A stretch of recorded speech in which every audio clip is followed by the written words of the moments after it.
죽음에 대해서 묵상하고 죽음에 대해서 진지하게 고민하고 잘 생각해야 삶이 무엇인지를 더 잘 알 수 있는, 나에게 주어진 오늘의 삶 그리고 앞으로의 남겨진 삶들을 어떻게 잘 살 수 있을지에 대한 좋은 태도를 가질 수 있지 않을까라는 생각을. 네, 안녕하세요. 오늘 영상은 죽음에 대한 이야기를 해보려고 하는데, 죽음에 대해서 여러분은 어떤 생각을 평소에 가지고 계세요? 여러분, 죽음이라는 단어를 들으면 어떤 생각들을 많이 하세요? 죽음이라는 말의 반대말이 뭐죠? 삶이죠, 삶. 근데 사실 죽음이라는 말의 진짜 반대말은 살음이죠. 죽다의 명사형 죽음, 살다의 명사형 살음이 되겠죠. 근데 우린 그걸 삶이라고 하죠. 그러니까 살음에 대해서는 삶이라는 하나의 단어를 선물했지만, 죽음은 그냥 죽음이라고 부르죠. 저는 2018년부터 죽음에 대해서 되게 많이 계속 생각하면서 살아가고 있거든요. 그게 여러 가지 이유가 있겠지만, 제가 어렸을 때부터 기독교인이었는데, 보통 기독교인이면 죽음 이후에도 무언가가 있다라는 생각들을 많이 하게 되잖아요. 그 관점이 조금 바뀐 시기가 있었어요. 죽음 이후에는 아무것도 없을 수도 있겠다라는 생각들을 갖게 됐습니다. 그렇게 되니까 이제 과연 죽음이라는 것에 대해서 그 전에 비해서 뭔가 되게 진지하게 고민하게 되더라고요. 그래서 죽음이라는 주제를 되게 많이 생각하고, 제가 쓰는 글이나 촬영하는 영상들에서도 죽음, 어떤 죽은 대상에 대한 기억, 그리고 죽음을 앞둔 우리들의, 아직 죽지 않은 우리들의 어떤 삶, 이런 거에 대해서 많이 생각하게 되는 것 같습니다. 최근에 읽었던 몇 권의 책 중에서 읽다 보니까 이게 뭔가 죽음에 대해서 이야기하는 공통점을 가진 책들이다라는 생각이 들었고, 4권인데요. 이 책들을 한번 소개해드리고 제가 어떤 부분에서 이 책들을 재밌게 읽었는지 한번 얘기해 보겠습니다. 읽었던 순으로 한번 소개해 보겠습니다. 첫 번째 책은 류이치 사카모토의 나는 앞으로 몇 번의 보름달을 볼 수 있을까라는 책입니다. 류이치 사카모토는 일본의 뮤지션이고 돌아가셨죠. 얼마 전에 암투병을 하시면서 돌아가셨고, 이 책은 초판이 2023년 6월 16일에 나왔는데, 사카모토 류이치가 2023년 3월에 돌아가셨네요. 그러니까 그분이 돌아가시고 나서 나온 책이고요. 나는 앞으로 몇 번의 보름달을 볼 수 있을까? 이 제목을 딱 봤을 때 당연히 어떤 생각을 했냐면, 어떤 죽음을 기다리는, 죽음을 예상하는 말기암 환자의 되게 그 내면의 어떤 감성적인, 그리고 자신의 삶을 돌아보면서 감정적인 이야기들을 막 적어내려간 그런 수필이지 않을까라는 생각을 하고 이 책을 골랐는데, 이 책은 전혀 그런 책이 아니고, 이 책의 내용은 그가 암을 알게 되고 암과 투병하고, 그리고 처음 암을 겪고 또 한번 치료를 받고 다시 살다가 암이 재발하고, 그런 과정에서 그럼에도 결국에는 이 사람이 얼마나 자신의 마지막 삶까지 그 음악가로서, 아티스트로서 얼마나 많은 일들을 계속하고 그 일들을 실행했는지에 대한 기록이에요.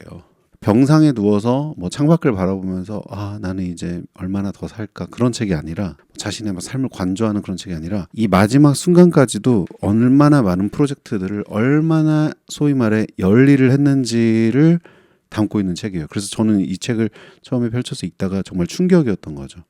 진짜 멋있다. 이 아티스트는 진짜 멋있는 아티스트고, 자신의 일과 그 모든 것들을 기록함으로 해서 오히려 이 죽음을 앞둔 이로써 그 삶에 대한 의지와 메시지를 이제 전하고 있는 느낌이 들었던 것 같아요. 정말 많은 사람들과 협업을 하고 프로젝트를 하고 그런 과정들이 다 기록되어 있어요. 첫 번째 챕터 이름은 암과 살아간다라는 것이죠. 그러니까 죽음에 대한 책이 아니에요. 이 책은 그냥 살아가는 것에 대한 것들을 많이 배울 수 있는 그런 거였는데, 그러니까 진짜 열심히 일을 합니다. 이 책을 보시면 깜짝 놀라실 거예요. 그냥 은퇴한 레전드 거장의 삶이 아니에요. 그냥 죽는 순간까지 계속 일을 하고 있어요. 새로운 일을. 이 죽음을 맞닥뜨리면서 자신의 아티스트의 삶을 정리하는 그런 글을 써내려 갔다는 사실이고, 직접 기록했다기보다 약간 인터뷰식으로 스즈키 마사우미와 진행한 인터뷰를 바탕으로 구성되었다. 그러니까 계속 인터뷰를 한 것을 이제 책이 된 거죠. 근데 이 책이 참 슬픈 일이 뭐냐면요. 이 책은 이 책이 류이치 사카모토가 끝을 맺지를 못해요. 돌아가셨기 때문에. 이 류이치 사카모토가 이 책에서 마지막으로 한 말은 이것으로 저의 이야기는 일단 마칩니다. Ars longa vita brevis 뭐 이런 예술은 길고 인생은 짧다라는 이제 그런 말을 남기고 이 책의 마지막 챕터는 저자를 대신한 에필로그여서 그 인터뷰를 했던 분이 이제 마지막 에필로그로 이 책을 마무리를 합니다. 그것이 마지막이 될 줄 모르지 마지막으로 만난 것이 2023년 3월 8일이다. 그로부터 20일 후인 3월 28일 새벽 사카모토 씨는 세상을 떠났다. 라고 하면서 이제 이 책을 마무리를 해요. 그러니까 재밌는 게 이 책을 통해서 이 류이치 사카모토라는 아티스트가 그가 위대한 음악가라는 걸 알지만 이렇게까지 대단한 사람이었어? 이렇게까지 멋있는 아티스트였어? 라는 것을 저는 이제 이 책을 통해서 알게 됐던 것 같고요. 그런 책이었고요. 다음 책은 제가 상당히 오래전에 샀던 책인데 그냥 야금야금 읽다 말다 하다가 제가 죽음에 대해서 되게 관심을 가졌던 게 2018년이었다고 했잖아요. 그때쯤에 샀던 책입니다. 죽음, 지속의 사라짐. 최은주라는 분이 쓰신 책이고요. 되게 작은 책인데 이 책에 아주 첫 번째 접혀진 건 이 책이 아직 시작하기 전에 어떤 인용된 이제 어떤 문장인데 죽음은 살아있는 사람의 문제이다. 죽은 사람에게는 더 이상 문제가 되지 않는다. 노베르트 엘리아스의 말이 써 있고요. 이 저자분은 어린 시절 많이 아팠던 경험 때문에 질병과 죽음에 대한 의학적, 사회문화적 해석에 관심을 갖게 됐고 이를테대로 인문학 강의를 하시고 논문도 쓰시고 좋은 삶에 대한 글을 쓰고 싶다고 이제 그렇게 말을 하시는 분이래요. 독립된 개체로서 파악될 수 있는 삶이란 것은 없다. 타인과 분명하게 나눠진 육체의 개별성과는 달리 외부 세계는 나에게 들러붙어 있어서 타인으로부터 완전히 분리된 나 자체로서의 순수한 의미를 갖는 건 불가능하다. 그래서 나는 단일하다는 의미의 단수성을 보여줘. 나는 단일하죠. 하지만 내가 나의 사고와 나의 머리 스타일, 옷차림 이것이 순수한 나의 취향이라고 할 수 없다. 우리는 결국에는 이미 존재하는 외부 세계 속에 타인이 의미화한 것을 내 안에 내재화시켰기 때문에 나에게 의미는 타인과의 관계 속에서 생성된다. 가치도 완전히 나한테서 주조된 것이 아니고 나의 창작도 외부에 존재하는 세계와의 긴밀한 접촉 속에서 내가 주워 올린 것들이다. 이거 되게 크게 중요한 부분이죠.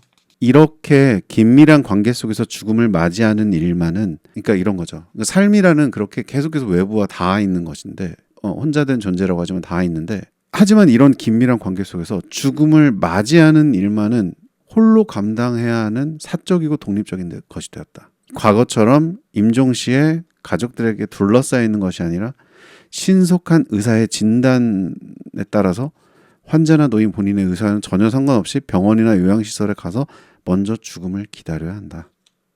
기다림은 홀로 이루어진다. 비용 처리를 담당할 살아있는 사람을 중심으로 모든 일이 행해져야 하는 삶의 법칙이 되어버렸다. 저의 요즘의 생각과 좀 일치하는 건데 이런 표현이 있어요. 죽은 사람들이 살아있는 사람의 입을 통해 부활하면서 회상은 과거에만 머물지 않는다. 이런 표현이 있는데 저도 그런 생각을 많이 하거든요. 뭐 동의하지 않으신 분도 있겠지만 예수의 부활의 본질은 그의 가르침의 부활이라고 생각을 하거든요. 예수가 내가 다시 돌아올 거라고 말을 했다면 정말 그 말의 의미는 내가 너희들에게 전한 제자들에게 전한 그 가치관과 그 철학과 그것이 너희들 안에서 결국에는 다시 빛을 발하고 살아있는 것처럼 있을 것이다. 그러니까 나는 죽어도 너희들에게 살아있는 존재가 될 것이다라는 표현이라고 생각하거든요. 저는 그런 생각을 해요. 영원히 사는 방법은요.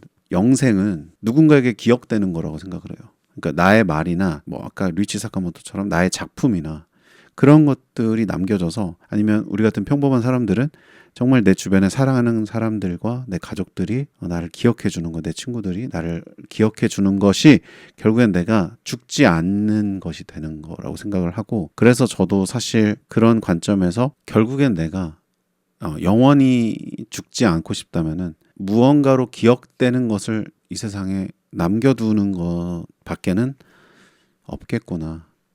그렇다면 내가 나의 말을 부활될 수 있는 나의 어떤 언어들을 어떤 사람 안에서의 그 회상될 기억들을 남겨두고 가는 것이구나. 이제 그런 생각을 하고 있습니다. 이제 그거와 비슷한 관점인 것 같고요. 그러나 기억을 남기고 삶의 사물들을 유산으로 남긴 죽은 사람은 그와 관계된 나에게 삶에 대한 날카로운 의식을 일깨워준다. 존재에서 부재로 이어지는 이 순간은 지속되던 것의 사라짐, 관계라는 것의 사라짐이다. 그 다음에 이런 표현이 있어요. 사건으로서의 죽음은 타인의 죽음이다. 이거예요. 타인의 죽음이고 절대로 경험될 수 없는 나의 죽음이에요. 그러니까 나의 죽음은 경험될 수 없어요. 사람에게. 나는 나의 죽음을 경험할 수 없어요. 다만 죽음의 엄습, 그러니까 죽어가는 걸 느낀다면 그것은 육체의 고통을 통해서일 것이다. 하지만 이것은 철학적인 죽음이 아니라 임종에 대한 불안이다. 질병의 통증이나 폭력으로 인한 고통에 의한 것이다. 그렇기 때문에 야스퍼스라는 사람의 지적처럼 나의 죽음은 객관화가 될 수 없어. 그리고 일반적으로는 알려질 수가 없어요. 모든 사람의 개개인의 죽음을 사실 우리는 객관적으로 알 수가 없어요. 그래서 죽음이 어려운 거죠. 죽음이라는 것에 대해서 이야기하는 것이. 죽음이라는 것을 내가 잘 생각하고 이해할 때 어쩌면은 그것이 영원한 삶이 될 수 있다. 죽음을 단지 무로만 받아들이지 않는 그것이 죽음의 의미다라는 이야기를 해주고 있고요. 자, 다음은 똑바로 볼수록 더 환해지는 삶에 대하여 죽음 공부라는 책이고 박광우라는 의사 선생님께서 지으신 책입니다. 이게 이제 이 선생님은 그 죽음을 앞둔 사람들을 많이 상대하는 의사 선생님이신데 이런 말을 해준다는 거예요. 우리에게 남은 날이 내일일 수도 바로 몇 분 뒤일 수도 있습니다. 죽음 이후에는 아무것도 남지 않습니다. 단지 나를 기억하는 사람만이 남을 뿐입니다. 그 사람에게 어떻게 기억될지 생각해 보셨으면 합니다.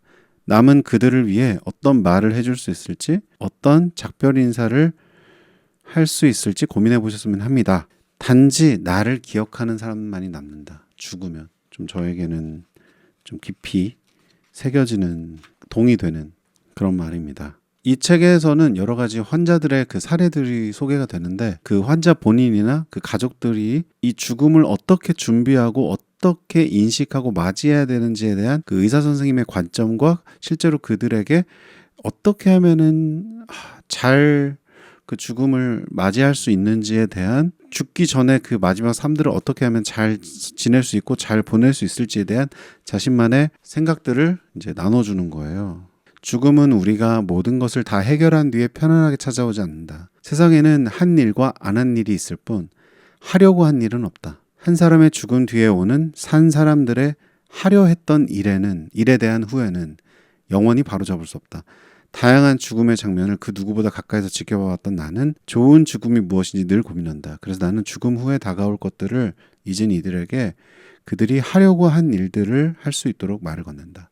꼭 여러분께 되게 권하고 싶은 책인데 좀 죽음을 앞두신 분들이나 가까운 사람이 죽음에 예상되는 그런 병을 앓고 계신 분들이 이 책을 한 번쯤 읽어보시면 너무 좋을 것이고, 그리고 설령 그렇지 않더라도 미리 이런 것들 읽어두시면은 언제 자신에게 또는 자신의 소중한 사람에게 그런 순간이 왔을 때 내가 어떠한 태도를 가지고 어떻게 대처해야 될지에 대한 상당히 좋은 아이디어들이 담겨 있다고 생각됩니다. 박광우 의사 선생님의 죽음 공부라는 책입니다.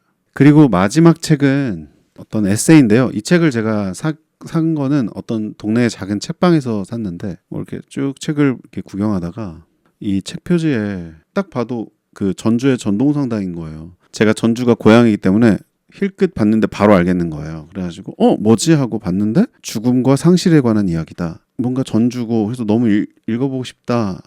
라는 이제 생각을 했는데 이분이 이제 그 뭐 본인의 그러니까 어머니께서 이제 죽음을 앞두고 계셔가지고 그 과정들을 이제 약간 일기처럼 에세이를 계속 기록해 나간 그런 책이에요. 많은 질문들을 하고 고민들을 하고 실제로 삶의 변화들을 느끼고 뭐 엄마의 짐을 정리하고 엄마가 쓰셨던 방을 보고 엄마의 물건을 보고 이런 여러 가지의 모습들 여기서도 이분이 그런 얘기를 해요. 누군가를 마음속에 영원히 간직하고 살아간다면 그 사람이 남긴 말도 영원히 사라지지 않고 만개할 것이라 믿는다. 사람의 흔적이란 무엇일까? 그것은 남겨진 사람들을 위한 최소한의 위안일까? 혹은 최대한의 고통일까? 개인적으로는 이제 이 책을 보면서는 이 책의 배경이 전주잖아요. 전주. 그러니까 이분의 돌아가신 어머니도 이제 전주 분이시고 지금 전주에 계신 저희 어머니 생각도 나고 여러 가지 좀 감정이입이 좀 되면서 이 책을 이제 읽었던 것 같습니다. 그래서 죽음과 연관되는 네 권의 책을 읽었던 것이었는데 뭐 굳이 정리해 보자면 죽음을 생각하는 것은 삶에 대해서 생각하는 것이 되는 것이고 사랑하는 누군가의 죽음은 그를 기억하는 남겨진 사람들의 삶에 많은 영향을 준다. 우리가 죽음에 대해서 묵상하고 죽음에 대해서 진지하게 고민하고 잘 생각해야 삶이 무엇인지를 더 잘 알 수 있는 나에게 주어진 오늘의 삶 그리고 앞으로의 남겨진 삶들을 어떻게 잘 살 수 있을지에 대한 좋은 태도를 가질 수 있지 않을까라는 생각을 제가 하고 있고 영원한 삶으로 가는 어떤 비밀이 아닐까 그런 생각을 해봤습니다. 네, 오늘의 책 소개는 여기서 마치겠습니다.